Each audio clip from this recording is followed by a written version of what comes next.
Nakuhaan og video ang Rambol sa pipila ka mga kabatan-unan sa usa ka gym sa lungsod sa Senator Ninoy Aquino sa Sultan Kudarat.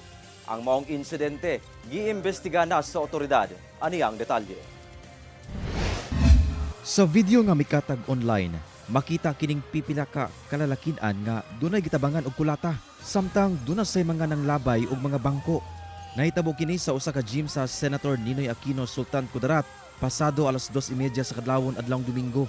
Sumala pa, pahumanay na kuno ang aktibidad sa Linggo ng Kabataan Officials Night diyang nahitabo ang insidente.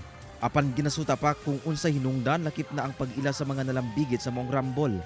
Ang maong insidente gikondena sa Pambayang Federasyon ng Sangguniang Kabataan Senator Ninoy Aquino. Rest assured, the matter has been properly addressed and turned over to the appropriate authorities. Formal actions, including the filing of charge and claim for damage against those involved, are already underway to ensure accountability and justice. Nanawagan kini sa publiko nga dili ipakatag ang maong video online. We urge to everyone to exercise responsible use of social media and to respect the dignity of all individuals and institutions affected by this incident. Padayon ang ilang investigasyon sa insidente.